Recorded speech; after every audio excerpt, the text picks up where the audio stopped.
La frappe de l'anglais. Oh, le but. Rissi, le cannelier. Rissi, le buteur. On va commencer cette émission, messieurs, du coup avec le mercato, et une nouvelle est arrivée puisque Vincent Siro vient de signer au TFC. Pour mieux connaître le joueur, nous recevons Claude Lambiel, commentateur sportif de Radio Global Sport. Il commente des matchs de Sion et ça tombe bien parce que notre recrue est né et formé là-bas. Tout à fait. On est une petite équipe comme vous à peu près. On a fait à peu près maintenant 7 saisons du côté du FC Sion. On a vu passer beaucoup de monde. Et puis Vincent faisait partie du contingent à l'époque. Et puis il est parti de ses propres ailes et puis maintenant ça tourne. Est-ce que tu peux nous dire en quelques mots qu'est-ce qu'est Radio Global Sport ? Alors, Global Sport, c'est une petite radio privée qui émet sur toute la Suisse romande en général, en DAB chez nous et puis sur les réseaux Internet. On commente à peu près tous les matchs du championnat suisse Servette, c'est Servette si vous connaissez, de l'exception, le Global Sport, et puis on fait aussi du hockey. Chez nous, on a beaucoup de patinoires et beaucoup de payeurs. Donc on fait du mix entre le foot et le hockey. Voilà. Ok, super. On fait un match tous les week-ends. On a une vingtaine de commentateurs. Puis on fait ça pour la passion. Hein. Oui, la passion, ouais. J'entends bien. Sion-Toulouse, grosse amitié en plus entre les groupes ultras. Donc c'est pour ça aussi qu'on a la chance de t'avoir ce soir. Hein. On va pas se mentir. Hein. C'est grâce aussi à cette connexion qu'on t'a ce soir avec nous à l'émission. Tu as notre ami Yves qui vient souvent ici. Ouais. Exactement. Oui, Yves qui est un des fondateurs de cette feuille de match Toulouse, de cette émission, et qu'on embrasse bien sûr ce soir. On va enchaîner sur Siro. Bon voilà, nous on voit ça comme une bonne pioche, on va pas se mentir, ça sent un peu le bon joueur, mais toi qui l'as vu évoluer, qu'est-ce que tu peux nous dire de Vincent Siro ? Siro, il a fait toutes ses écoles du côté du FC Sion, donc moins 18, moins 21, et puis après il a percé du côté des professionnels. Après, il est parti du côté... il a eu la chance de quitter le FC Sion et partir sur l'Allemagne pour son premier coup de pioche, comme on dit. Et puis, ça s'est mal passé du côté allemand parce qu'il s'est blessé. Il a très, très peu joué du côté Freiburg. Hein. Il est parti à Freiburg et puis ça s'est mal passé. Et puis, il est revenu parce que c'est un type qui chez lui, on dit baigne, hein. Donc il est bien pioché, il est bien travaillé, c'est un type qui a beaucoup de discipline, ce soit un travailleur, passionné de foot, mais c'est un joyeux drill, vous verrez, c'est un bon vivant. Mais les trois choses les mots forts qu'il emploie, c'est vraiment la discipline, la passion, la folie. Voilà, c'est vraiment ces trois points là qui marche bien.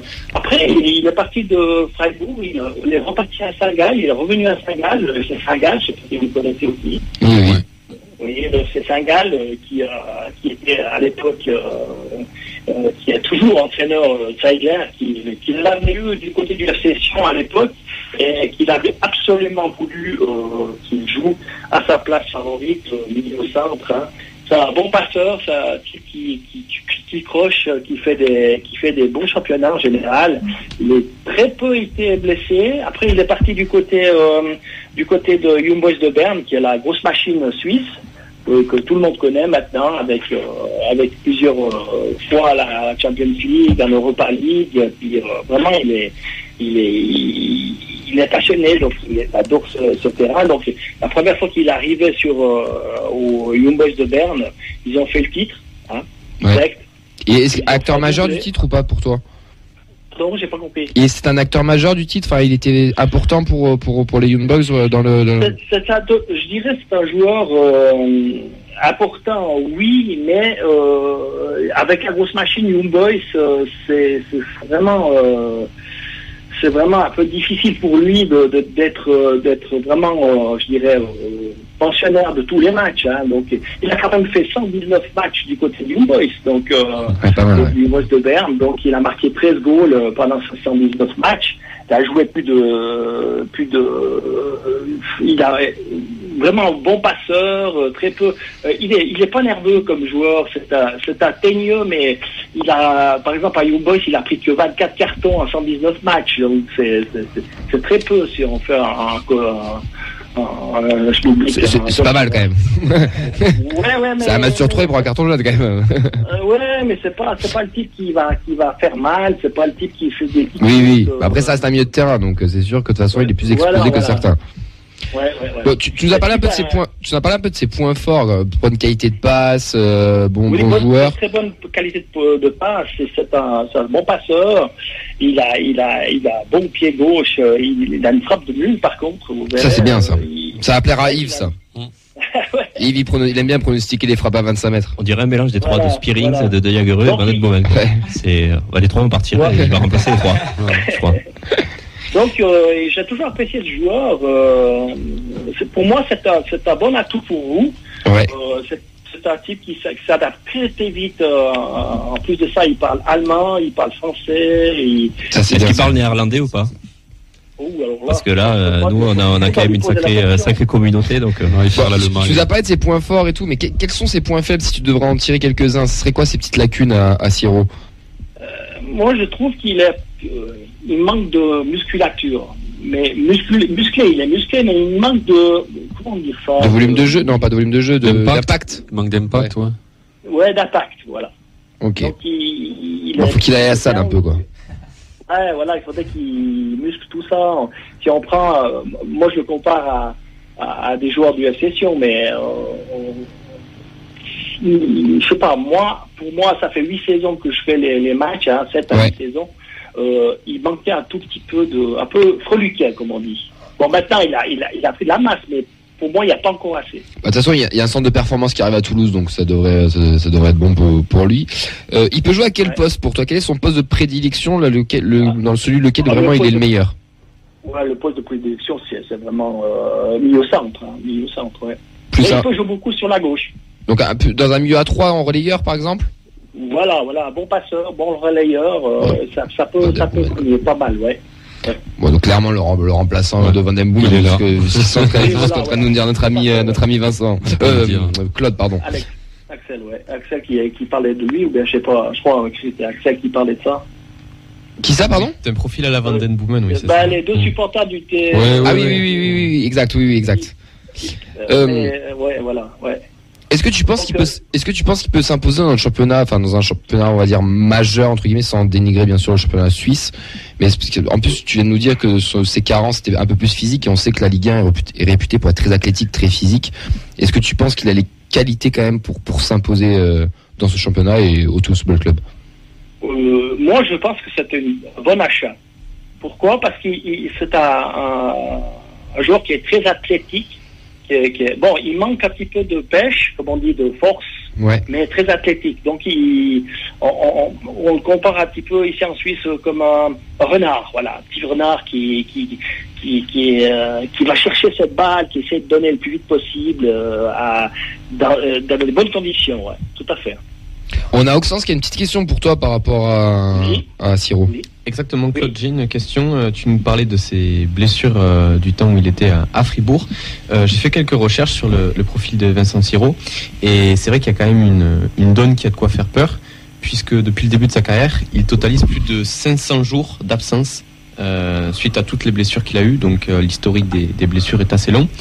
Comment tu peux expliquer cette fragilité, entre guillemets? Oui, j'ai très mal entendu la question. En gros, il a 524 jours de blessures depuis le début de sa carrière. Et est-ce que ça... Je reviens de ce que j'ai dit avant. Donc, il manque un petit peu de consistance. Voilà. Si tu prends, par exemple, chez nous, maintenant, on a Mario Balotelli qui est là. Vous savez que Balotelli a signé à Sion. Si on prend un Cavaret ou un Balotelli qui joue au milieu, c'est pas le même volume. Oui. Pour moi, il manque un tout petit peu de volume, voilà. Ok, écoute. Vous comprenez ce que je veux dire? Ah oui, non, clairement, bien sûr. Moi, j'ai une dernière question. Oui, Fred, pardon. Oui, Claude, est-ce que, nous, ça a été une annonce un peu surprise là sur Toulouse. Est-ce que toi, tu as vu des échos, on va dire, un peu, Non, tout à fait. Alors, nous, on a été aussi surpris. D'accord. Ouais, tout à fait. D'accord. On a été surpris comme vous, hein. Franchement, on pensait pas qu'il allait partir au mercato d'hiver. Moi, j'ai une dernière question. Est-ce que tu penses que c'est un mec qui peut devenir international suisse à la courte durée? Parce que 27 ans, ça serait peut-être au bout d'un moment, enfin, ça va commencer à... 27 ans, on a Murat Yakin, entraîneur de l'équipe suisse, qui aime bien s'entourer des gens qui... comment dire ça? Qui connaît? Donc, qui a déjà fait qui va dans son sens. D'accord. Ouais, d'accord. Voilà. Ouais. Et puis, j'espère que Serrault arrivera un jour à concrétiser tout ça, de partir à l'équipe suisse. Il a déjà eu des sélections chez les jeunes? Chez les jeunes, 4, je crois. D'accord. Après, s'il va en sélection, c'est-à-dire qu'il a performé avec le TEF, donc c'est tout bénéf pour les deux. Oh, bien sûr. Il vient pour gagner la Coupe de France, surtout, donc c'est ça, bien sûr. Une petite vanne qu'on va quand même vous la faire, hein, parce que je profite puisqu'on est sur les ondes de Vas-y, fais-toi plaisir. Française. On vous a quand même éliminé. Hein. Eh bien, écoute, c'est le moment. C'est allô, oui, ça coupe. Ah, bah, on t'entend plus, désolé. Et oui, et d'ailleurs, c'était totalement mérité sur la fin du match, parce qu'on a fait nos Français à croire que tout était gagné avant la fin. Claude. Sur ces belles paroles, je pense qu'on va se quitter. Et un grand merci à toi de nous avoir, d'être venu, de t'avoir rendu disponible. Tu as un gros coucou de Yves qui nous a fait un petit message et qui te passe un grand bonjour. Ah puis on vous attend ici pour une bonne fondue. Ah bah, avec grand plaisir. Écoute, de toute manière, on connaît la mission Sion-Toulouse et je vais même te dire que les bonnets de Sion étaient au rendez-vous même samedi au stadium. Donc avec grand plaisir pour la fondue, tu sais comment nous parler ici. C'est ça. Merci à toi Claude, à très bientôt. Salut Claude. Ciao. Ciao. Juste franchement, Nathan, t'es super fort d'avoir tenu l'imitation du Suisse pendant 10 minutes. Franchement, je trouve ça exceptionnel. Merci à toi. C'est moche. Non mais merci à Claude, c'est top d'avoir ce genre de réaction, monsieur. Est-ce que ça... je sais pas, est-ce que ça vous hype un peu plus ou pas? Bah ouais, encore un peu plus, parce que il nous confirme ce qu'on attendait, et du coup malgré le fait qu'on a vu tout à l'heure, je l'ai vu avec Auxence, les blessures, ça peut être un peu inquiétant. Malgré tout, je pense que ça peut être un bon profil. On va dire que ça rassure aussi d'avoir une analyse concrète d'une personne qui l'a vu jouer depuis longtemps, et de se dire que ça pourrait faire l'affaire pour pouvoir remplacer potentiellement un milieu à Toulouse, donc c'est cool, ouais. Et puis aujourd'hui, comme les bonnes nouvelles, ça va vite. Hein. Il y a aussi l'arrivée de Saïd Amoulic, qui est arrivé du Stal Mielec, comme son nom l'indique, il est bien bosniaco-hollandais. Donc fort de ses 9 buts et 2 passes décisives en 17 matchs de championnat, Saïd avait fait les beaux jours du DFK Dainava Alytus, 16 buts et 4 passes en 36 matchs en Lituanie. Et donc on a un petit attaquant athlétique qui vient arriver. Amoulic qui était très prisé sur les réseaux, les Violets l'avaient annoncé depuis quelques jours, et ça y est, c'est devenu officiel avec une très bonne vidéo encore de la cellule com du TEF. Je pense qu'ils se régalent, les mecs en réunion, ils doivent se taper des barres, et moi je trouve ça génial, franchement, masterclass, hein. Je sais pas toi ce que t'en penses, Vincent, qui gère la com de fait des matchs. Non, franchement, c'est je sais pas si c'est le même fournisseur que Cyril Hanouna, mais franchement, ça tombe pas mal. C'est vraiment non, Ah mais tu vois, nous pour Alex, je suis pas sûr qu'on fasse aussi bien, tu vois, pour son arrivée. Est-ce que t'as une Twingo, Alex? Peut-être qu'il a la Laguna de Brandao, peut-être, je sais pas. Il a ça. Non. Bon messieurs, ça nous fait un attaquant en plus, donc ça nous fait Kamadi, ça nous fait Soiseau, ça nous fait Aloumouic et Sirou, 4 recrues pour le moment dans ce mercato hivernal. Est-ce que vous êtes satisfait de ces arrivées ou pas? Ouais. On a ouais. Moi je te dirais oui, pourquoi, je te dirai après. Mais dis-nous pourquoi, dis-nous pourquoi, Nathan. Non, sur le nombre, 4 d'un coup à des postes différents, moi je suis satisfait. Après, la qualité des joueurs, moi j'attends de voir sur le terrain, quoi, puisque ça reste 4 inconnus, quoi. Donc, même si on nous en dit du bien, tant qu'on ne les aura pas vus. À Moulis, moi je pense que ça sent le joueur qui essaie de passer un palier, puisque il a entre 15 et 20 buts chaque saison dans des championnats, on va dire, un peu mineurs. Mais voilà. Pété, moi j'aurais dit, mais ouais. Tu peux dire non, mais ça peut. Non, mais alors, moi, ça peut être le joueur qui arrive de national, tu vois, ou qui est en Ligue 2. Je suis désolé de te couper, mais j'ai vu des mecs se hyper sur les réseaux de ouf. Oui, je suis le d'accord. Le mec a joué en Lituanie et en Pologne. J'ai rien contre ces championnats-là. Mais où avait joué Enfin, moi, avait joué Spearings. Enfin, oui, mais tu regardes ses formations, ses matchs. Oui. Je sais pas, moi, j'attends. Alors lui, je l'attends vraiment. Autant les trois, ça va. Tu vois, je me dis, ok. Autant lui, je l'attends vraiment. Ça sent le Junior Flemings, hein, lui. Tu crois? J'espère me tromper. J'espère totalement me tromper et j'espère que dans 2 semaines je vais me dire non. Junior Flemings quand même, il faut. Mais moi je sais que Junior Flemings qui peut être Junior Flemings. C'est vrai, merci pour cette pensée. Mais moi ça sent un peu l'escroquerie. Non, les 4, oui, ça fait 4 recrues au mercato d'hiver. Souvent on dit que les mercatos d'hiver n'apportent rien. Là quand même, on a l'impression que ça amène, que ça prépare sec la saison qui arrive, quoi. Je vais pas être plus inventif que Fred. Je vais dire, je suis quand même satisfait parce que ça vient combler. Voilà, on se plaignait qu'il manquait des doublures à Silla, qu'il manquait des doublures à Dessler. Numériquement, déjà, ça vient remplacer, ça vient rassurer. Ça vient rassurer pour cette seconde partie de saison où on avait peur justement d'avoir un effectif un peu trop juste. Au moins, il y a le nombre. Après avoir, on a vu cet été qu'on a été peut-être un peu déçus des joueurs qui ont été arrivés. Mais comme j'ai dit, c'est sur un an aussi qu'on juge. Donc en seconde partie de saison, peut-être que ces joueurs-là vont se réveiller aussi, ce qu'on leur souhaite. Et sinon, j'ai une préférence pour Sierro. Je trouve que ça peut être un joueur qui peut vraiment amener une plus-value. Et les autres, après, à voir. Ouais, c'est ça. C'est plutôt un mercato d'anticipation avec Rissilé, Van den Boomen, Silla qui arrive en fin de contrat à la fin de la saison, si je dis pas de bêtises. On a Amulix, Sierro et Soiseau qui sont censés les remplacer numériquement. On n'a que Warren Kamanzi qui était censé être le backup en latéral droit, on l'a. Et c'est vrai qu'on se plaignait d'avoir un effectif pas assez fourni. Et là, en l'espace de quelques semaines, on se rend compte que maintenant on est presque trop. Combien de joueurs ? Je crois que le TEF a 37 joueurs sous contrat à l'heure actuelle, dont 4 prêtés. Donc, c'est-à-dire que ça va dégraisser un peu, peut-être avant le 31, je pense. Et 800 contrats. Ouais. Plus en fin de contrat. Non, ça va durer 6 mois, puis après ça va, oui. Après, ça va dégraisser.